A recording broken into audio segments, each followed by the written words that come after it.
We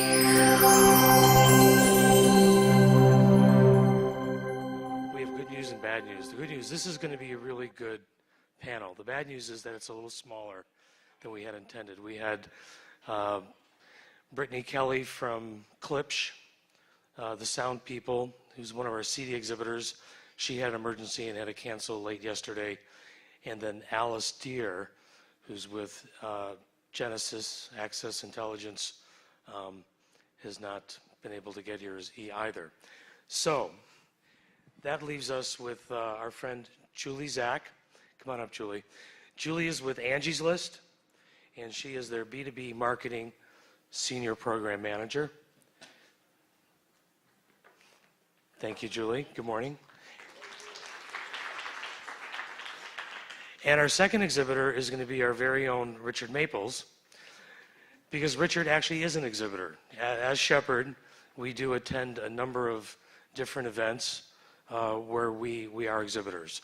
So Richard is putting on his exhibitor hat for today, and will provide us with that point of view.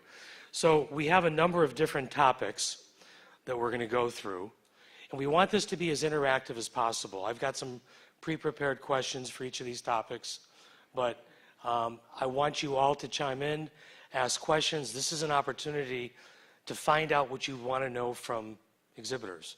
Sometimes you may not ask your own exhibitors the hard questions. Well, you've got two here that you can ask pretty much anything of, and they're not going to hold back either.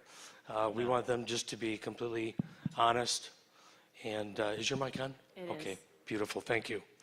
So let's go to our first topic. Actually, Julie, why don't you tell us a little bit about your face-to-face marketing program?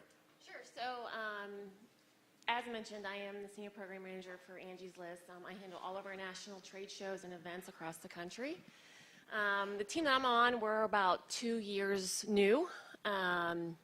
About a year ago, Angie's List kind of shifted its business model and took some focus off the consumer side and started putting a lot more attention on the actual service provider side, which essentially a lot of our programs that we have in place now, that's kind of where it all started. And the opportunity for trade shows came up at that time. So, we are brand new into the trade show scene as far as, getting in front and doing face-to-face marketing with our actual service providers.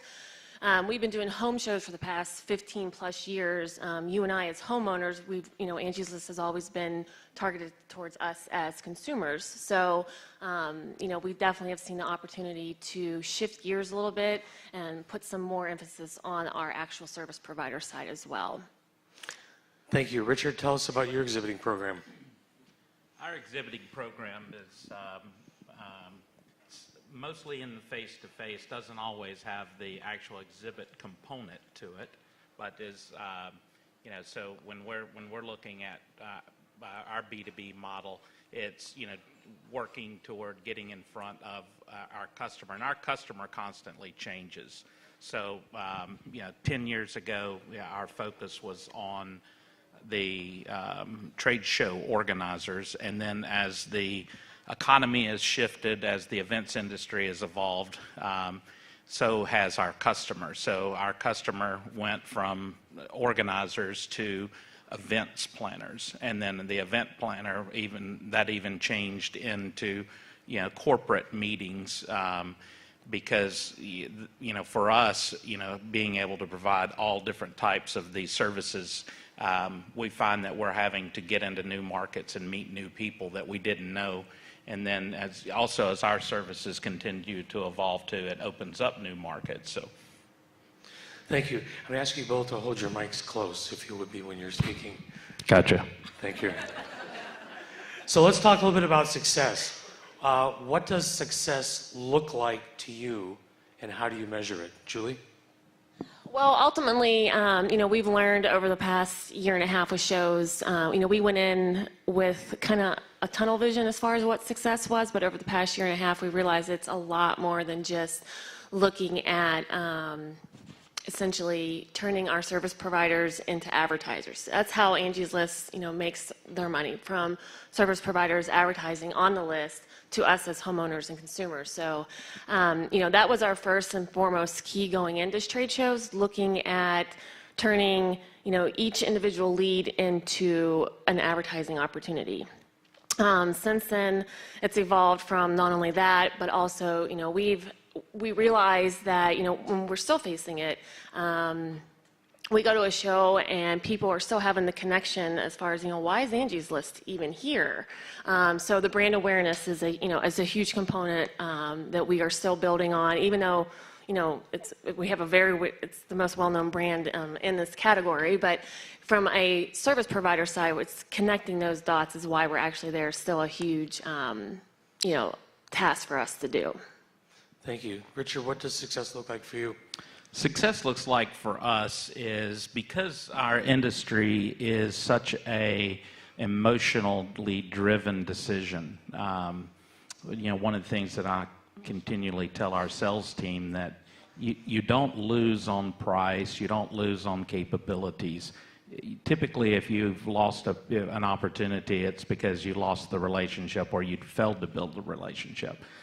So success for us when we are going out, whether it's a hard exhibit or it's exhibitor participation in an event, our ROI is the connectivity. We use that word in our own metrics back at the shop on connections and what connections we make. A lot of the customers here in the room are people over the years that we connected with emotionally at an event like this or at a trade show or at some type of corporate meeting. So the amount of connectivity and the quality of the connectivity is how we measure success. Of all the shows that you both participate in, which one is the most successful for you and why? And what, if any, role does the organizer play in that success? Well, I know this is going to sound a little bit self-promoting, but probably the event that we participate in that's the best for us is this actual event here. I mean, I say that because it's we get more quality interactions here with customers and with some potential prospects who are kicking the tires to come because they get to see our culture. It's hard in a normal environment to have this type of quality interaction. So, but outside of this event, probably our next best event that we participate in is in the IEEE model, and the participating as an exhibitor is just the vehicle to help us work that meeting. And I'll talk a little bit about that today is, where I think most of the exhibitors fall short is they believe they buy concrete and show up to the booth and you as the organizer are expected to put new business in front of them. So then they come to you and complain about no traffic. And so, that's probably our second best, but while I'm always advocate that we're going to participate in the exhibit, our business at IE does not get done on the exhibit floor at all. Thank you. Julie?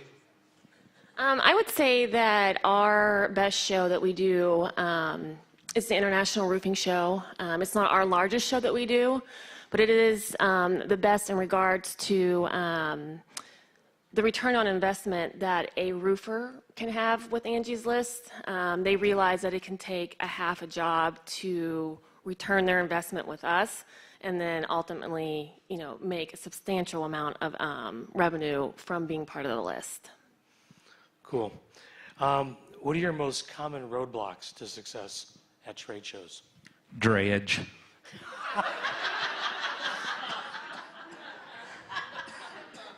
I told you I got my exhibitor hat on. What was your answer? Drayage. I can jump in if you want me to while you think about it. I would say, I guess it's at the actual show itself. Booth traffic is for sure not one of our challenges. I mean, we definitely have a lot of booth traffic. It's about getting, though, in the right spot. When we are there, we have it. When we're not there, we tend to be overlooked. So I would say, finding sometimes that right spot at shows, and again, it's fairly new still for us to, figure out exactly where that might be at these different shows, being first-time exhibitors at a lot of them. But I would say that would be one of the challenges. So what's a good placement for you? Well, a lot of times we are put in the technology kind of sector area of floors, which we belong there, but sometimes those areas are like pushed back into the corners of the floors. So it is all about the product or what new technology is out there first, but with more and more technology becoming important parts of businesses, possibly shifting that area more into the center of the showroom floor, or in a different area rather than being pushed back into the corner of the exhibit hall. And when you're placed properly, to what do you attribute the amount of traffic you get? Our booth. We have a massive booth. We essentially have two booths, but yeah, our present at a show, I mean, we're seeing from almost, unless it's multiple exhibit halls, but if you walked into a room that was double this size, I mean, you would see us even if we were in the corner. We have a pretty substantial size booth that. Do you have conversations with your show organizers about success? We do, yes. Can you tell us a little bit about that? Yeah, absolutely. They are definitely knowing that we are new into this arena. They want us to be as successful as we possibly can because you guys want us to come back. One of the big things that I would say that I've learned, one of the best shows that we've done, the coaching process was there from the beginning, from being first-time exhibitors to what to expect to, all the pre-show communications, the day of actually coming out and meeting me in the booth. So it was almost like a, handheld process. I made it very clear and upfront that, hey, this is new for us, not necessarily for myself, but for Angie's List. So it was almost like a concierge kind of, experience. So that's very nice from a first-time exhibitor's, standpoint. Richard? I think our biggest challenge is the pre-event communication that you're trying to reach out to the audience. And there's several stumbling blocks on that. With Angie's List, they have, they're running, ads during the Super Bowl. So, they've got a different type of marketing budget than we do. For us, we have such a small niche industry that it's not necessarily about having the big, cool booth. So we have to do a lot of communication up front. And the challenge is almost without fail, whatever meetings that we participate in the industry, the organizer isn't necessarily making us feel like we're all on the same team.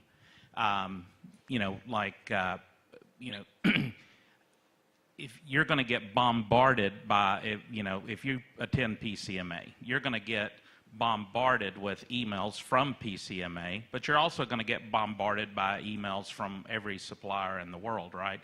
Well, our intent isn't to just throw another set of emails in your inbox. So we would like to try to reach out to those that are going to be participating, not on a mass distribution of information. And I'm not picking on PCMA. You can put ASAE, you can put IE, you can put MPI, any of these in the same category. What we want to do is be able to make that personal connection up front, but we fail to find organizers who have that interest in, as well. So, with most of them, they they will not even give us an attendee list to let us know who's coming because they don't want to bombard us. I said, well, honestly, I just want to call them. I want to call Ron and say, hey, Ron, would you spend a few moments with me while we're in Austin this year or San Antonio or whatever? Or I might say, Beth, during San Antonio, we're going to do our blue party at the Alamo, and we would like to invite you to come to it. I just don't feel like the organizers that we work with, which is not our customer, but the industry organizations, they're not really presenting themselves to look out for our best interest. And so I find that to be very challenging. Okay. Any questions from all of you about success? Judy? Judy, can you speak up? Well, of course I can. Like nobody else. Okay, as an exhibitor, Richard, for instance, what would you tell other exhibitors to do prior to the show if you can't get that list? Like, advertise in the magazine? What would you tell them to get more business to their booth during their trade show? Like our exhibitors, it's hard to tell them, do I really need this? Okay, so the question was, what would we tell other exhibitors about how to get the booth traffic, right? Exactly. Okay, so I'll tell you this quick story. Probably about 16 years ago, maybe, we had continued to shrink our presence on IAE we got down to a 10 by 10 booth. And I think our total budget for that event was about $12,000, and that was the booth, us flying out there, doing a little, taking people to dinner, and we would come back after the event and talk about that. We felt like that was the biggest waste of our money that we did all year for marketing for Shepherd. But we also knew that we would be conspicuously absent if we were not participating in the industry event. So I didn't have any education mentors to tell me how to do it differently, so we just decided to do it differently. And so what I challenged our team with doing was just start calling people, find out if they're coming, because we couldn't get a list. If they are, make booth appointments and have them come. So we went from that to now we spend over maybe $120,000, $130,000 to participate in IAE, and it's some of the best money we spend. So, and the only thing that changed was we took control of making sure people came and saw us. Part of that was reading a SEER report, a little plug for SEER, that the average attendee on a 2-day show will only visit 23 people. And that's it. So if you're 230 exhibitors on the floor, they're going to see 10%. So I wanted to make sure that we were in the 10 percentile of every quality. So now when I talk to exhibitors about that, I tell them the most important part of them participating in your event is not the booth.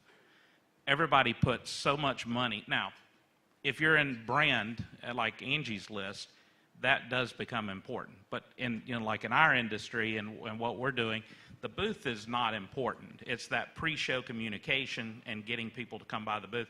So now that's what I would tell people to do. Julie, you have anything you want to add to that? Well, fortunately, we have an internal database, a very large one, that we're able to, promote internally. But there are people and service providers out there that aren't, that are not within our ecosystem. So we have learned, though, that the larger shows that we do go to, our internal database still does the job for us. But if we do choose to, purchase a list from the show, we're always trying to at least drive them back to where we can capture who that person is. So the on-site type of consultation, registration type of little form that they can fill out is one way that we try to capture if someone's not in our ecosystem. Question from Nancy.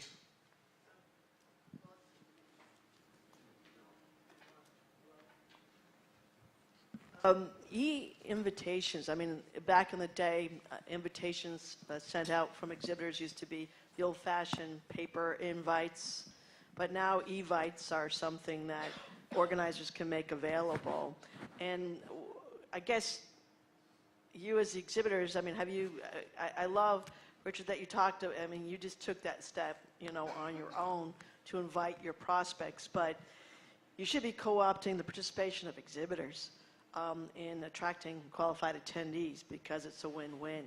So are there incentives? Did you ever get incentives? Or I know some exhibitors that will have their sales teams call folks and there's a link to register so that the exhibitor gets credit for it, and they might even get put onto a show list of booths to visit for that attendee, and it can even give them, there's a variety of different options, but a chance to opt in to communicate directly with the attendee and that sort of thing. Yes, and so we look at it as a multi-channeled approach.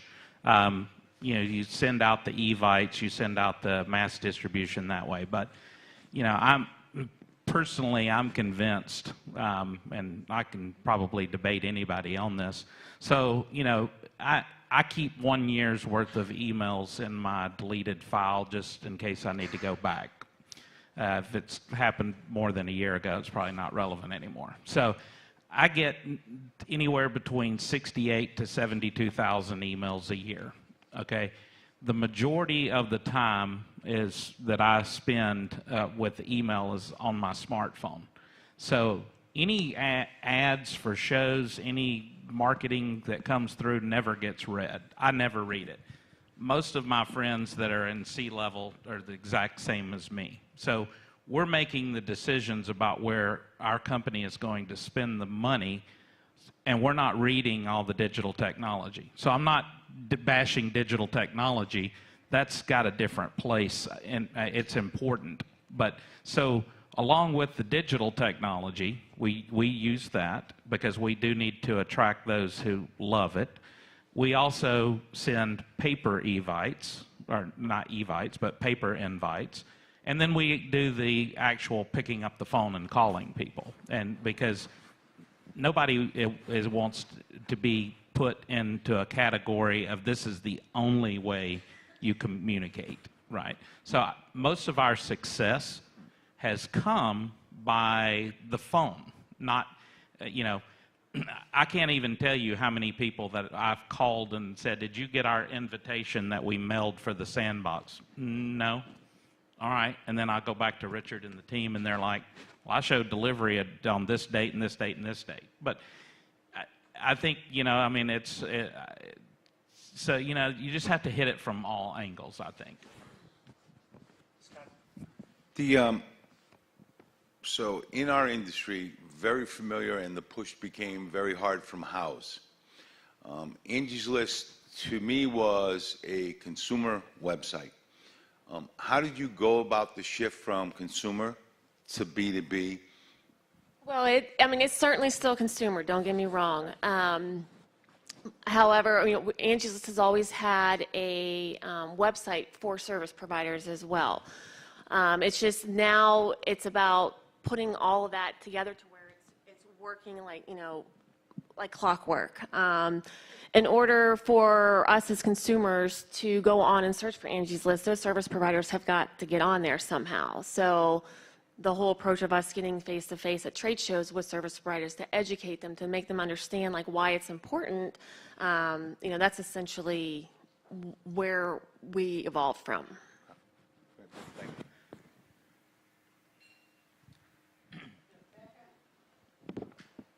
Back on the invites and that, you know, we actually last year we brought in a guy. All he does is call people all day long that in our database, and he calls people, finds at least 10 or so a day. Oh, I never saw any of your emails.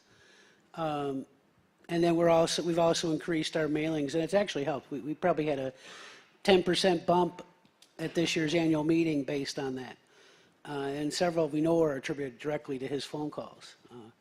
If you go to the Direct Marketing Association's website, there's some great statistics on there that talk about the fact that direct mail is still it's still alive and it's still effective, and because I think it's we talked this morning about when you take things too far. When you take things too far, like in the digital world,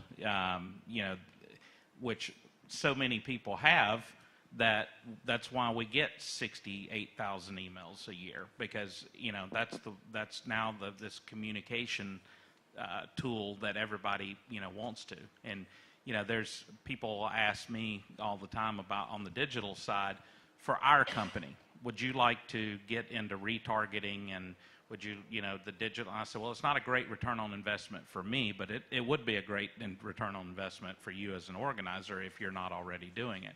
And the reason why, and it's, yes, this is a joke, but it's the truth.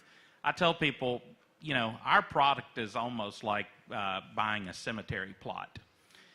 It's not something that people need the branding from. It's it's something that they general service contractors is something that you got to have. So we don't typically get called.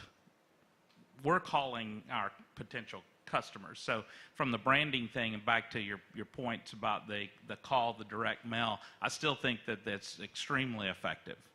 Last question for success. We'll move on, Carl. Bob also had his hand up. Bob, I'm sorry. We'll get both of their questions. Go ahead, Carol. Okay. I just had a question. Well, first of all, an affirmation of the three-prong approach.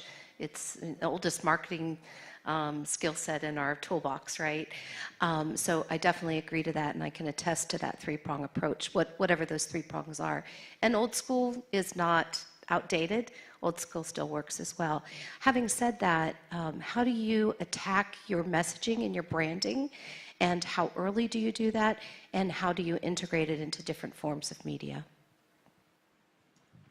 Typically for a show, we do about 6 to 8 weeks out, we start promoting it via email. We will then also incorporate about 4 weeks. I'll go for 6 weeks, and then from 4 weeks out, we re-message that, and then we start putting it out on social media. A lot of times the shows that we go to, service providers know they're going to it months in advance, especially if it's some of the largest industry shows out there. And we haven't gone any direct mail route yet. It's definitely in the cards for us. And then about 2 weeks ahead from the show, we'll send a reminder as well.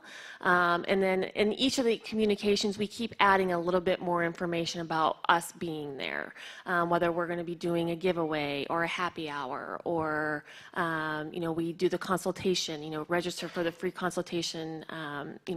For your Angie's List profile. So each tidbit of information, or each email gets a little bit more informative to the audience that we're sending it out to, and then we tie all that into a social. Everything that we're pushing out email, we push it out on social media as well. Bob? I'm not sure if it's appropriate to go back, but let's use that bad word, drayage, again. And you've got on the one side an exhibitor, on the other side a contractor. I've been doing these shows for 35 years. I don't think anybody has ever officially, like a SEER report, actually defined how drayage works to the exhibitor in making his choices when it's that expense, and it's probably the largest expense on a significant size booth, above and beyond the booth itself, the booth floor space. And when you try to explain to an exhibitor what it costs, they just shake their head and say, well, I just won't bring a machine next year of the same quality size. And how do you address that as an exhibitor, and how do you address it as a contractor in trying to justify it? No, I mean, it's a great question, and I think one of the difficulties, is looking at it this way from really speaking from a contractor perspective, but also as the exhibitor's perspective. It's as an exhibitor, when I go to an event, the difficulty for me with the drayage is not necessarily always the expense, but it's the actual lack of knowledge of what that expense is going to be.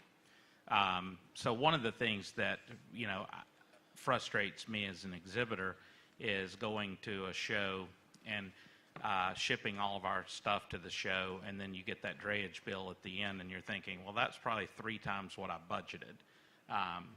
Now, that's from the exhibitor standpoint. So, but as a contractor, understanding that same frustration and trying to deal with it and explaining it to exhibitors, it's the challenge with us is the reason why we can't explain it to exhibitors well enough is because the exhibitors are not interested in the model of cost shifting. They don't care that we did $250,000 worth of show management stuff for free, and that's put into the drayage. So, what we try to do is help clients educate the exhibitors as much as we can on it, but then also, we give alternative models. We produce a couple of shows where instead of you selling your booth space on an event for $20 a square foot, you sell it for $27 and it's unlimited drayage. And that way they know up front what they're paying. They know they're not going to get a bill. So what we found through our surveys and communication and through some of the studies is it's not so much the expense, it's the unknown expense that bothers everybody the most. If you went to a hotel and you booked a hotel and they said your rate's $139, you go down to check out and your bill winds up being $350 a night because all of the different things of the unknown, you would be pretty upset about the hotel bill as well, right? So I think that's a lot of it. I think it's, looking at trying to come up with alternative models that works for me as an exhibitor and for you as an organizer so that the whole economic model works well together. Okay, we're moving on to engagement, which to me is really a subtopic of success, because that's what the greatest thing you can do for your exhibitors and your attendees is to help foster that engagement. That's really what they're all there for. So what I'd like to ask you all is, what does engagement mean to you? Give us an example of a show where you think the organizer does a great job of helping to create and foster that engagement. Engagement for Angie's List is definitely having those face-to-face conversations. Our organization is based, we have an 800-person sales force that's on the phones every day, all day. And we realize that face-to-face conversation with service providers is, ultimately the key engagement. We've learned that they value, we may call a service provider 8-10 times trying to get them on the phone. They're busy working. It's their busy season in the summer. They don't have time to answer the phone. But you get them to a trade show, or they're at a trade show, and then you get them face to face, and they'll sit down and talk to you for an hour, hour and a half. So that meaningful face to face conversation definitely is key to our engagement success. And ultimately, from a show perspective and getting help with that,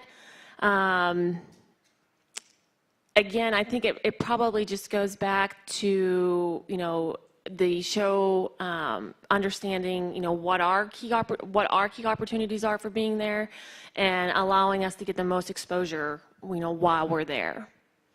Do you have conversations with show organizers about that? Yeah, absolutely. I think it ties back to then ultimately offering what opportunities are available for us to possibly sponsor or be a part of, whether it is, a morning session of some sort that we could possibly sponsor. But ultimately, driving people back to our booth is the key to any type of success with that engagement factor. Okay. Richard? Back to the engagement goes back to my original what does success look like, and it was the engagement. So engagement for me, meaningful conversations, meaningful takeaways. I think the events that we participate in that do the best job with that on a national and regional level is PCMA. And I think because most of their events are designed around engagement with one another. Because they don't have the exhibit component, they're forced to do they're forced for their model to work to have it engage. They also provide opportunities with, if you come in early, you can work with your industry colleagues in the charity, and they always have some charity stuff. So I think getting in there and being able to, be with people, and I think that you asked who does it well. I think they do it well. Okay, thank you. Do any of you have any questions of them, or do you have anything you want to share about engagement? Something that you do that's spectacularly well received. Stuart's got you. He's right behind you, Wendy.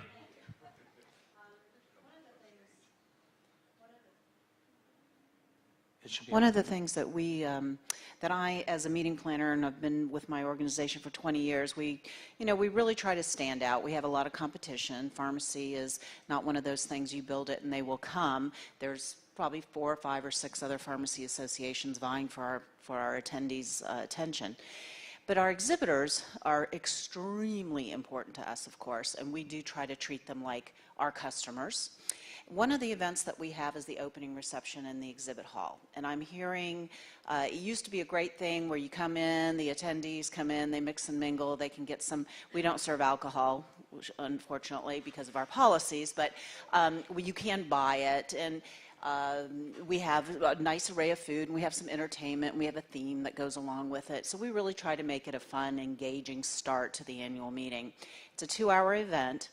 And I'm just wondering, I'm hearing different things from our EAC and from the attendees. Is it really a good value of time and energy spent? The exhibitors obviously are in their booths during that time. The attendees are mixing and mingling. Sometimes I hear, oh, well, they're just trashing the booths and they're moving on. And some other people say, no, this is a really good opportunity for us to, maybe we allow the exhibitors to buy bottles of wine and things like that so they can entertain in their booths. But I'm just wondering for the audience too, is there a better first meeting of the two? Is there a better way of doing it other than this big opening reception? And how have other people? What I've seen on with other shows, what I've participated in, and then what I would like to see as an exhibitor would be, I like the idea of maybe the reception in the hall with it open. I like I produced a show probably 10 years ago that we got the show ready and it opened, but they kept the lights down in the hall, and so it wasn't full on. And then we set ped tables through all the aisles and with candles and they but where I see that model wasn't sustainable for them was because the exhibitors showed up in their booth and then just again was waiting on people to come see them. Until you get your exhibitors to understand that they're part of this, they're not, instead of, they're treating you like you own a strip mall and they're renting a store space, and then they expect you to advertise, get traffic into their stores, whatever. Until they recognize that there's a great opportunity for them to be there in the booth and entertaining. You might even suggest to your exhibitors and say the only exhibitors that are allowed to be on the floor during this reception hour are those who can provide some type of hospitality in their booth. It doesn't necessarily mean drinking. It could mean any type of hospitality, and then promote the aspect of that there's hospitality and call it a hospitality happy hour or something. But teach them what they're, I think a lot of times we're leading the horses to water, but we're not even teaching them how to drink. So I think as an exhibitor, I would love that because, it just sets a whole different tone to start with. We've tried that in the past. I've got a big mouth. We've tried that in the past to actually bring workshops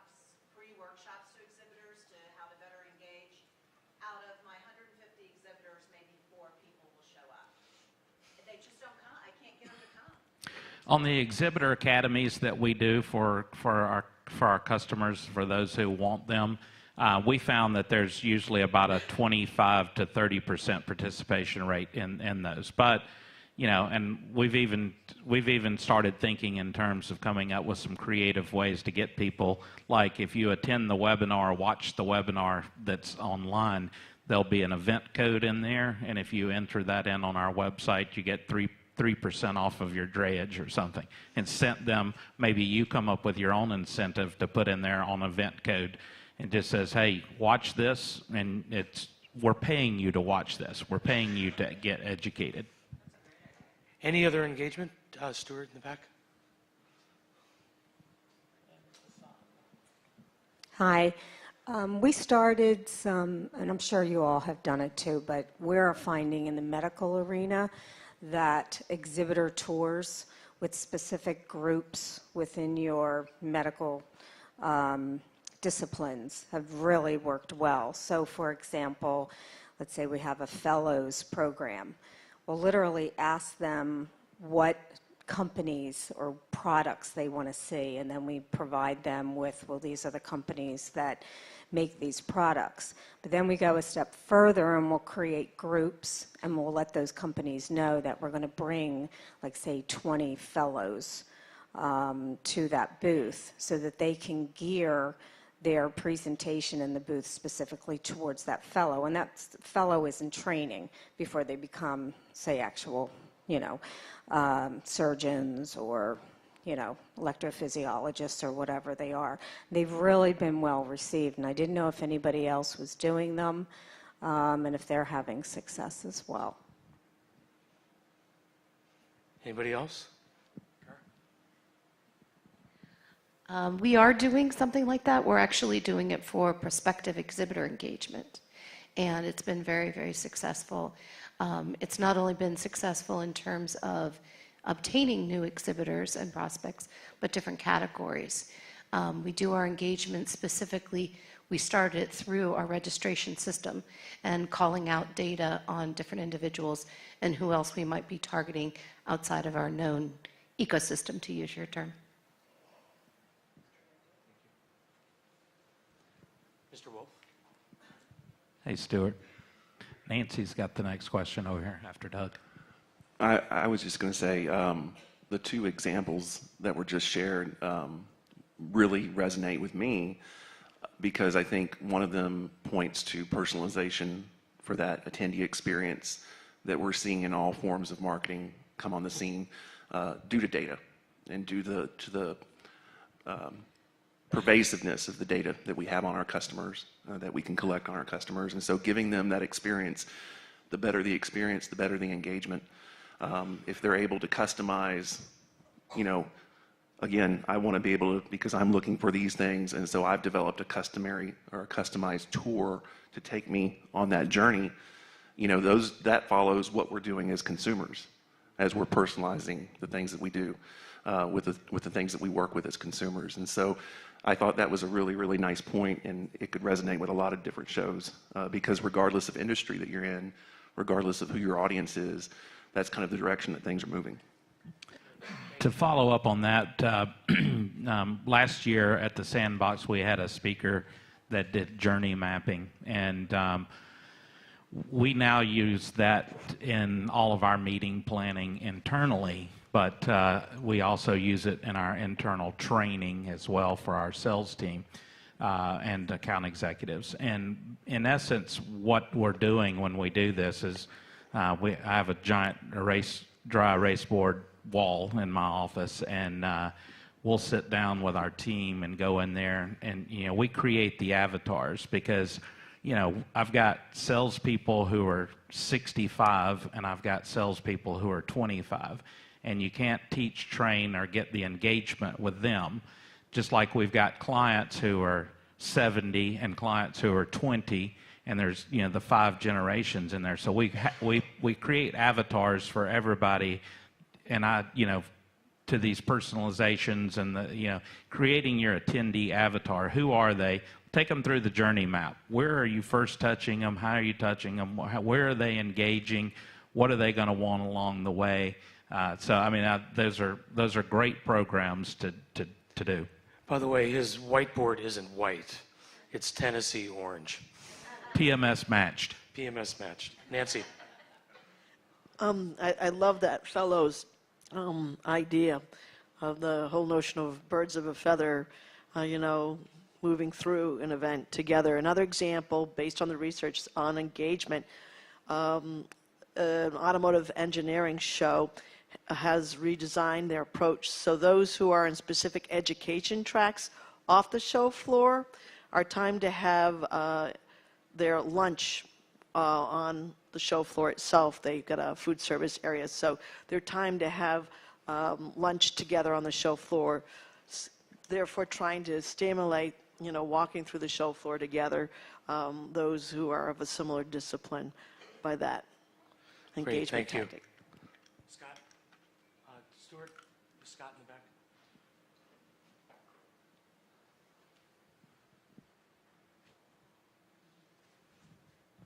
Like everybody, I'm sure. Is it? It got turned off. Testing. There we go. Like everybody, we're always trying to reinvent this engagement thing, and interesting. We always had what we called a little theater out on the show floor that we'd try and have activities in. I kept pushing it for years, and we could rarely get very many people to participate. The new product thing was the best, but I think actually we saw it here maybe a couple of years ago where the actual theater, as we call it, which we just use pipe and drape, was actually kind of built and walled in, so it looked like an actual room.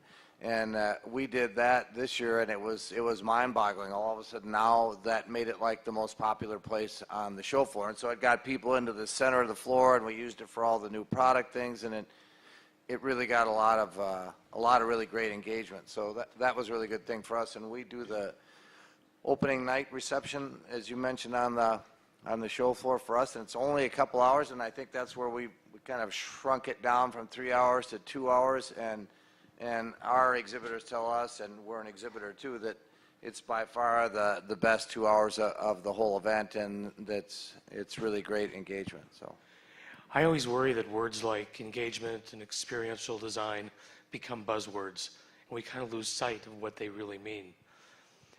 And what it means is that it's about putting your exhibitors and your participants together so that they can have meaningful conversations, so that they can further develop or create relationships. And before you can actually create those ideas, you have to really have a good, solid understanding of what do your exhibitors expect and need, and what do your participants expect and need. So it's really about doing that work up front and making sure that you as the organizers really have a deep understanding of what that is. And then you can get creative. It's easy to pick up good ideas from here and there and try them, but unless you know they're going to work because that's what's needed, then you're just wasting time and resources. Okay, we're going to move on. Richard? Yes. One more. Oh, sorry. Just to support what you're saying, I've been with my organization for 23 years. When I first came, and it's a direct mail thing, so that is not exactly a growing situation. We put on an event for the Postal Service. We're not a membership organization either. However, when I was first there, we had 2 events. The exhibitors were exhibitors. The attendees were attendees. And it was a separate group of people. But through the years, we've evolved by having the exhibitors speak. So we've opened that up. And I know everybody can't do this, and we all have different events. But we've really mixed. They're now allowed to go to our receptions. We have receptions in the hall. They weren't able to eat with our attendees. We let them eat with them. They can go, they can go see, if we give them so many passes to go to the sessions with them so that they can learn with them. So now what we've created is a community, and many of the events that where our competitors have gone away, where ours have stayed on. And that's due to our management that's been open to that, and our board and our people that we work with. But it's been a long time coming, but it has definitely made a big difference. And that is what great engagement creates. It creates community. Maybe small communities, but that's the objective, is you want people to feel a part of something. That's why one of the reasons why they come back. Moving on, logistics and on-site operations. Just a very simple question. What is most important to you in terms of executing on-site? What do you need for the organizer to deliver on? From the organizer?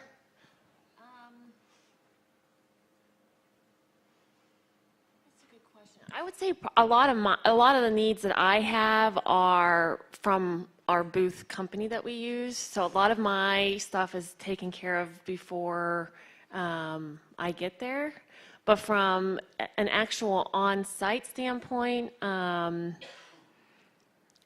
would just say coming through and making sure that everything is running the way things are running and it's set up the way things should be set up. A lot of times I don't meet the show organizer or my contact until after the show's done. There's been a handful of times when that's happened. So and then I go looking, to exhibitor services for that person, which it ends up, getting fixed if something's not right, from the beginning. But I would just say that, that initial lap of when the show gets started of your customers that you're handling, just touch base with them and show your face and meet them. A lot of times I don't even meet them, especially if it's a first time show. Like I just said, a lot of times I don't meet them until after the show's over. Because, they're busy too running around. I mean, I get it. Trade shows are crazy. But just do a lap of who your clients are on the floor and introduce yourself. And maybe that's standard practice. But a lot of times, from an exhibitor standpoint, it doesn't happen. For me, what I would love and would like is unopposed hours. I mean, to be honest about it. I don't think that most of the events that we participate in, back to Mary's point, a lot of times, as an exhibitor, I feel like we're kind of treated as the leper and the leftover, that we don't, it's kind of like, you have to be here kind of thing, where it's not that I need a seat at the table with the organization either, but, for instance, one event that we participate in, the exhibit area opens, say, at 11 o'clock. Well, they run the general session from 10:30 to 11:30, and my staff is always like, well, do you want, I'm like, well, we need to get to the booth and get ready and have a little, and they're like, well, I'm meeting with so-and-so, and we're going to see the general session together. But there's all the time other stuff going on, and it just detracts from the actual business-to-business aspects of the event. And I know, talking with a lot of our customers, that that unopposed hours is a struggle all the time, whether whatever's going on. So I think for me as your exhibitor, some of those opposed hour stuff, let's go ahead and move it onto the trade show floor, and let's build it into the middle of the program. So if you're going to do a general session that's during exhibit hours, then do the general session in the middle of the exhibit hall, and then we'll all participate. If you're going to have some kind of special lunch, then let's do the special lunch in the middle of the exhibit hall. That's if the exhibit is still running your budget. I mean, most of you probably fund your meetings by the exhibit space sold. Most of you, not all of you, but so that's I think just don't treat me like a leper, and don't oppose what I've paid you to be there for. Comments, questions? Judy, you're next. I was just going to comment on the floor management. When I started in my organization, we didn't have it. There was nobody, not one individual assigned to hundreds of customers on the show floor. And I implemented an exhibitor services program in which we just have one, but she manages to hit every client at move-in. So by the time our sales team approaches the show, they said, oh, I've already met so-and-so, and she answered all my questions, and they're properly prepped for the salesperson. So for those who don't have an exhibitor services program, as a show organizer, I think it is the most important thing you can implement. Thank you. I will say that our exhibitors are our most important part of our business, and we try and let them know that, because I do exhibit at other shows, and we are lepers. We're not invited to anything other than, in where we have our booth. But prior to the show and during the show, we send out invitations, and actually they're on their badges. And this goes to everybody, the exhibitors, attendees, of course. And it tells them where they should be at a certain time. And it always includes the cocktail reception that we have the night prior to the show. And we encourage our exhibitors to come to that, because it does give them the opportunity to talk to the attendees that are there ahead of time. And then we also have a meeting on the show floor where we have food and beverage.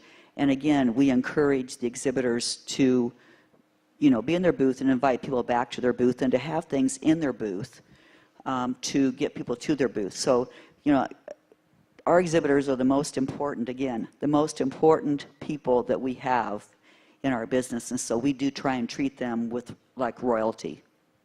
Thank you. Anybody else? If not, moving on. Oh. Thank you. Just to add one more thing about visiting exhibitor booths, I think it's also important to have leadership go around the show floor. The people who are the presidents, the CEOs, the board of directors, to go around the show floor and talk to the exhibitors. Thank you, Andrea.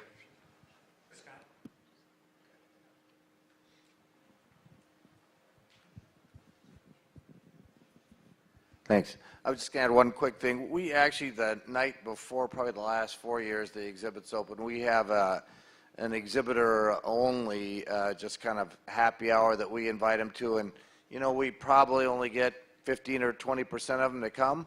But it's great, because it's a couple hours of, we're not running around the show floor frantic trying to go booth to booth, and it really gives us a chance to just interact. We make sure our whole staff is there and get to talk to them, and it works pretty well if we can find a place right by the exhibit floor to do it. But that's worked good, and this year we put boxes in all the booths, kind of a welcome box with water, I can't remember what else, but T-shirt or few things that, just a little sign, but they really appreciate it. So cool.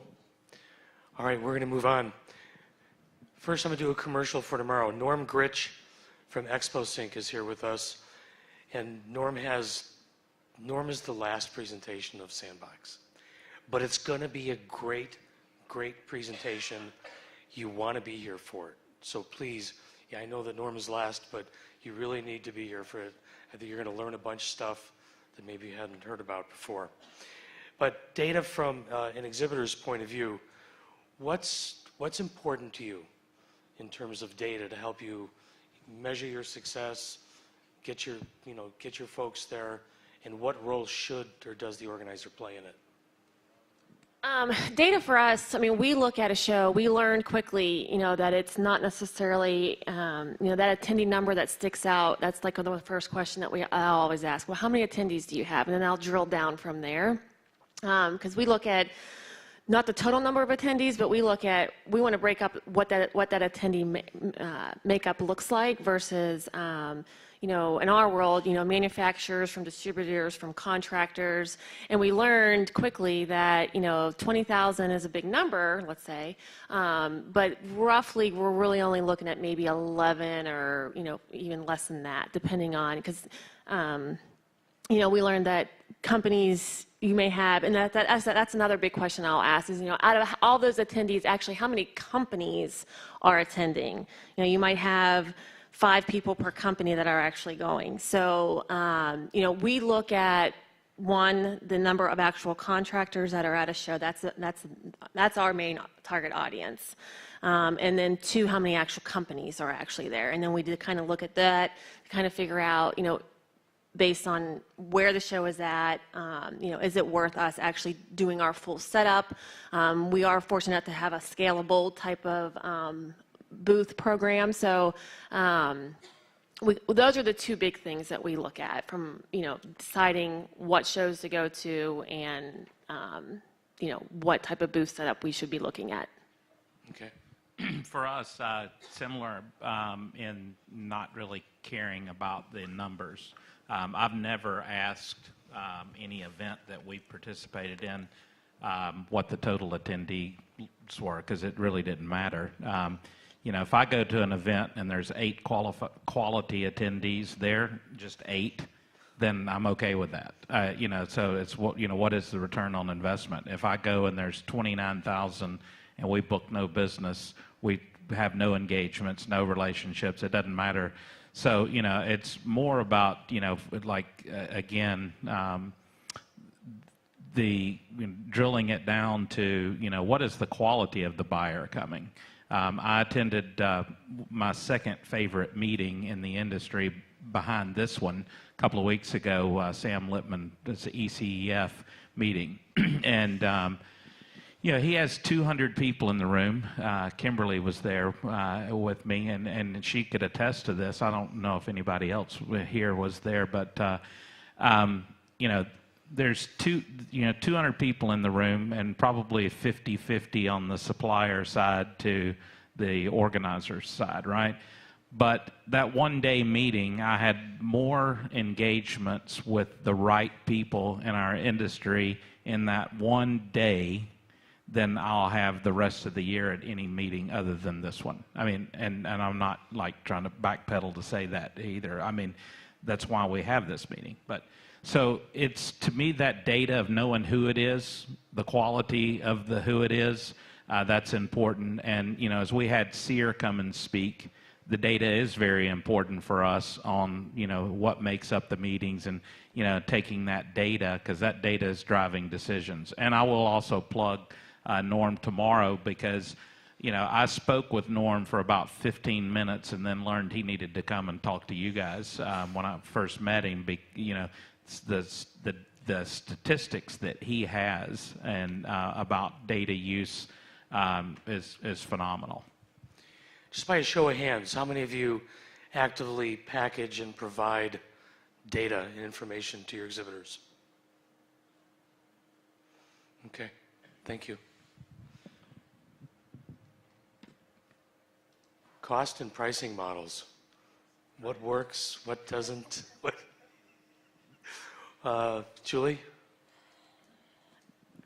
We've learned that, the largest show doesn't necessarily return, doesn't have the largest ROI.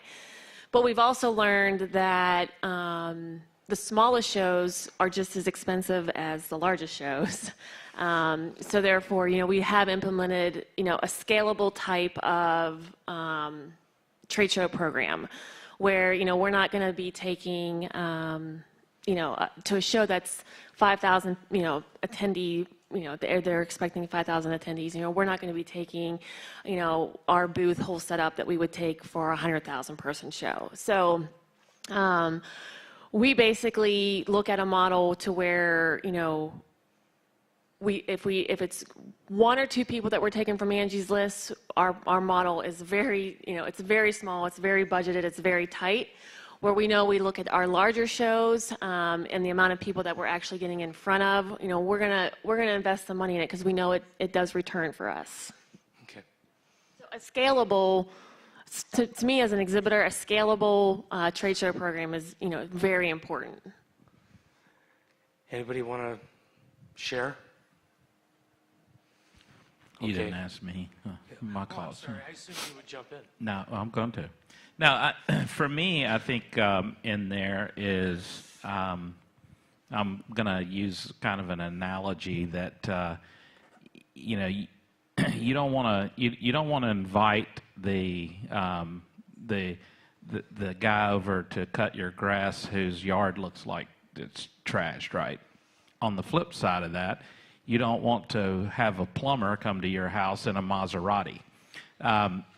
So cost and pricing models to me are relative to this.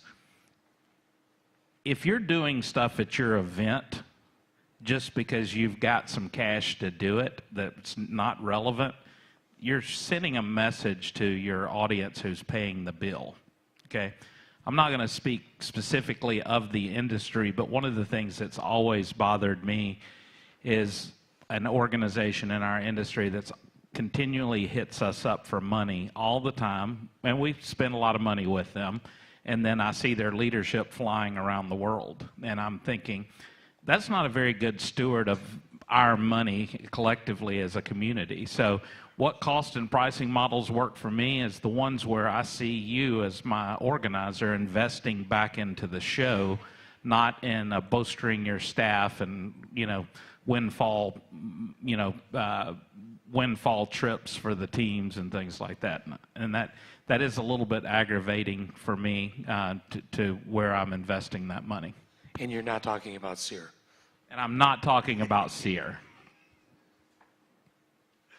Anybody want to add? Okay. Oh. Sure. Sorry, just a question. What specifically makes an event scalable? What specifics do you use to evaluate its scalability? The event, you mean? Yes, please. Well, essentially the overall size of the event. If there's only, let's say, 100 exhibitors, we know that we're not going that. Exhibitors is one thing, and also attendees. So, we look at shows that are from 1,500 people in attendance with, maybe 50 exhibitors, all the way up to hundreds of exhibitors. And, our largest show that we do is an International Builder Show. That's like at the very end of our spectrum as far as size of a show that we do. So we essentially will look at the cost that it takes to go into a small show versus a large show and apply, the different pieces that we need to make that show happen. Does that help? Yeah. Okay, we're moving on. One of my favorite topics, sponsorships. So from the exhibitor point of view, what do you most find value in sponsorships? When the sponsorship connects me to the audience, when I've got opportunity for engagement, when I can see how those dollars spent are helping me. I'm not one who will spend money to put our logo on a website. I won't spend money to put a banner in the lobby. So in 2005, I approached IE and said, it's our 100th year anniversary as a company, and what I'd like to do is sponsor the first 100 new attendees to the event. I'm helping you by growing the event, but I'm going to get some great exposure by that. So we did that in 1995, and then we wound up signing a 6-year partnership with IE, and we did the First Timers program for 6 years, and that paid return on investment for us over and over. We booked business off of that. We made some lifetime friends through that, and it was money well spent because it connected me directly with the audience. I'm not interested in a sign in the lobby. Julie? Yeah, I'd have to agree with that. I mean, we definitely will look at any type of speaking opportunity or, a session outside of the trade show that we can, sponsor throughout, the however many days. But again, the engagement, talking, getting face-to-face, being able to do a small 20-minute presentation throughout the show, those are the opportunities that we look for. We've done some lanyards and some signage and stuff like that, which is, again, still good for brand exposure, especially being, like I said, one of our challenges is still, educating people why we're even there at some of these shows. But ultimately, it's the same for us. Something that we used to do an awful lot back when I was doing Intel work was we would actively seek out good potential sponsors, and we would work with them to develop custom sponsorships. I mean, when you've got marketers, real marketers, they have great ideas, and they would love probably to think through something custom. something probably active as opposed to passive. So, Yeah. and I realize that takes manpower, but the returns from that, and by the way, custom, there's a premium attached to that, right? Sure. Well, yeah, that was going to say, you know, that's one of the things I have noticed with some show management. Like we have brought certain things to the table, and then it hasn't existed per se, but they are always open. So I would say definitely keep an open mind to things that, you know, you may have never done before. But if, you know, a company is willing to, you know, invest in that type of sponsorship, putting a program together, you know, it does take manpower on, you know, on your end. But, you know, I think you probably will see, you know, a lot more interest from being able to do something like that. And don't kill the golden goose. The reason why we stopped the First Timers program after 6 years is I went to them with a graduated scale, and I paid them $10,000 the first year, and then I gave them another $1,000 every year. At the end of 6 years, we were paying them $15,000 for that. They came back to the table and said, this thing is great, it's successful, we want $25,000. And I said, no. And they said, well, we think it's worth it. I said, all right, good luck. And they went and sold the sponsorship to somebody else who was not willing to participate in the promotion of it like we were and or run the program. So they kind of died off, but I'll give credit to IE. They came back to the table this year and said, look, it's not been as successful since you guys stopped, you know, running the program and sponsoring. Will you come back to the table with it? And so we did, and so this year we're going to be back doing it. So if you haven't been to IE before and you'd like to go, we're sponsoring the First Timers program again, and you should go because it's free. Wendy. One of the challenges I have is I really need my sponsorships to cover what I would have to pay for as a nonprofit, like the internet and charging stations and shuttle buses and blah, all the boring stuff, you know, that we absolutely need to get sponsored, supported, or it's going to come out of our budget. So the creativity part of it is a challenge for me. You know, how to go to customize those experiences for you all when your customized experience might not cover the things that we have to have paid for. So, well, as your exhibitor, I would say that you can rely on me to provide a lot more of that and take the pressure off of yourself. So if I come in, it may be, Wendy, I would like to put some branded charging stations in the lobby. I'll bring them in, I'll set them up, you know, whatever, you know, with my booth, and then I'll bring them up and set them up in the lobby. What would you charge me for that? I think too often, you know, the organizer wants to jump into the logistics aspect when they don't even need to, and the exhibitor probably has a lot more resources for that than you do. Now, you can go back to your contractor and say, hey, Paula, how much are you going to charge me for this? Well, then, you know, then that gets back into you're starting to put together the whole model. Then you've got to go back and to the client, and then your time is valuable, number one. So what if you just said, you can do that if you stroke me a check for $1,500?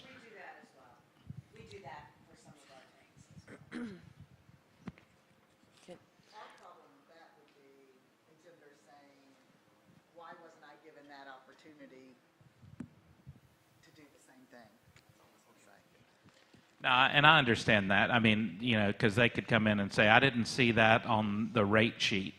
And you could say, well, there's down on the bottom of the rate sheet, it says, you know, all your ideas will be accepted as an idea, and if it works for the best of the show, then we'll customize something with you.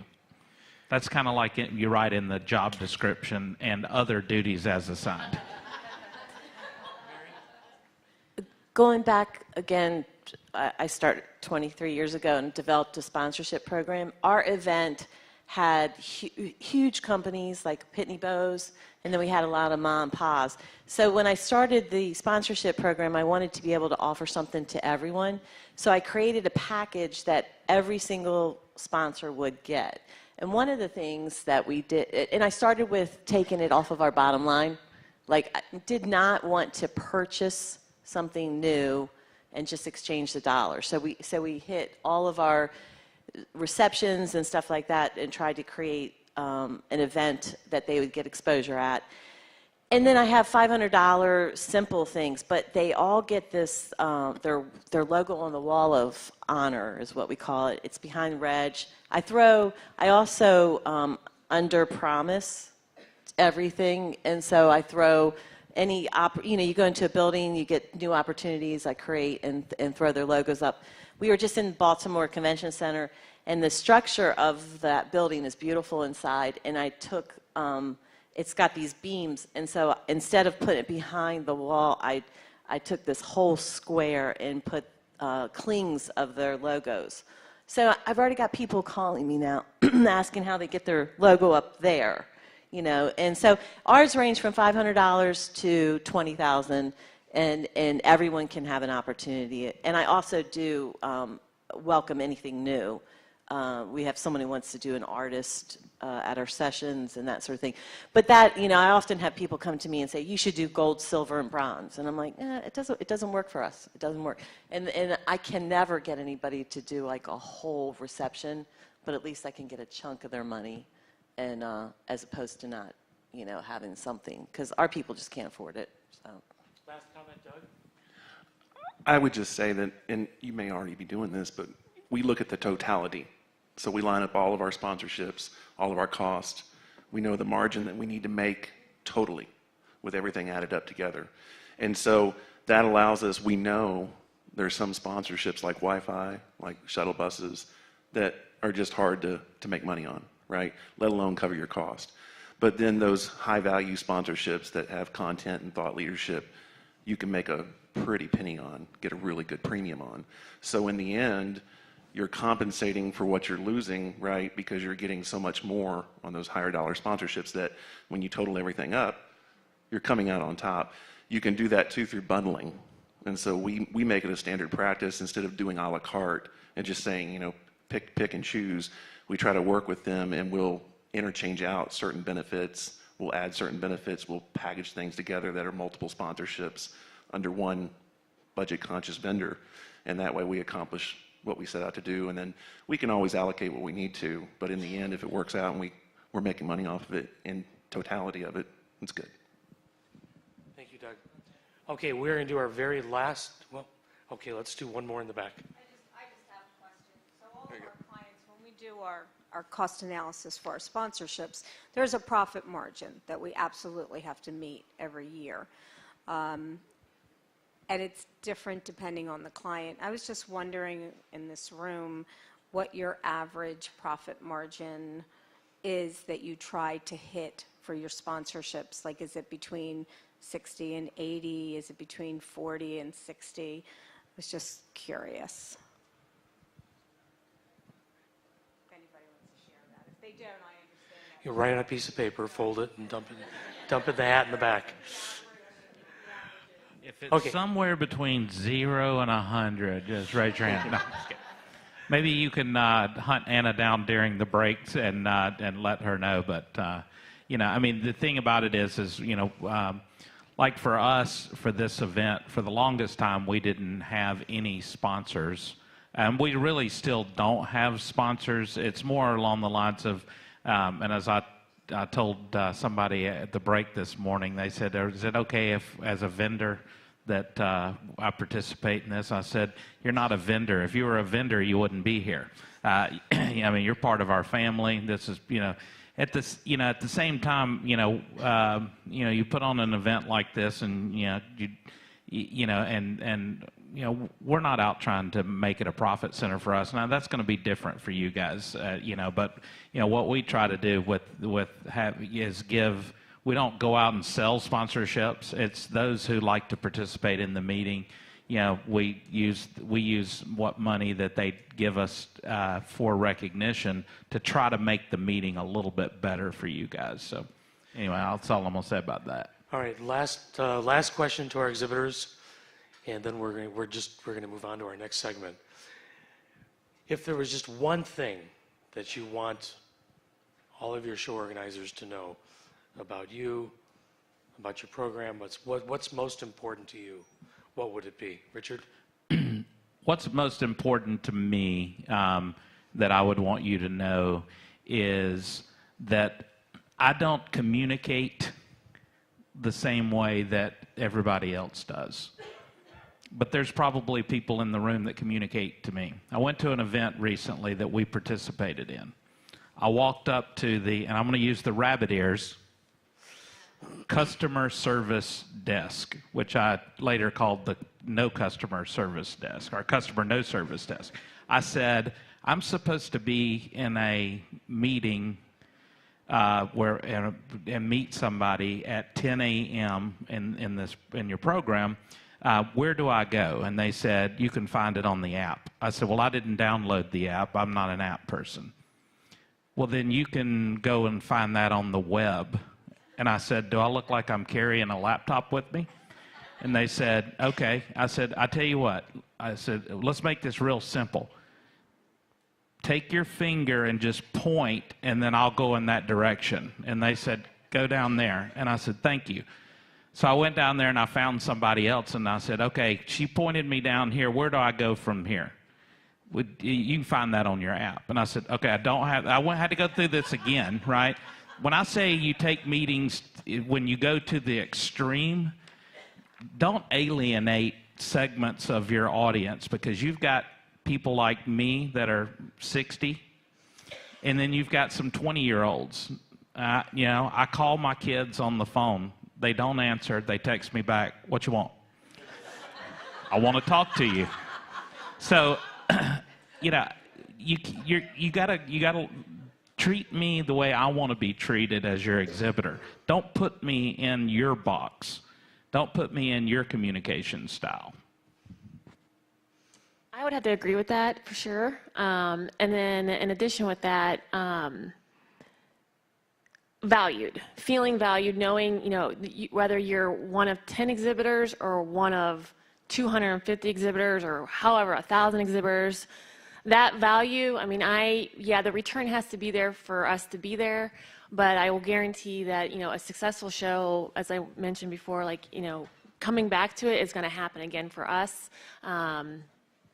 We all know the shows are expensive, so if the value is there and the return is there, the chance of us renewing our booth space right then and there on the floor is, very likely. Thank you very much. And thank you both very much for taking time out of your busy day. Thank you. Appreciate it.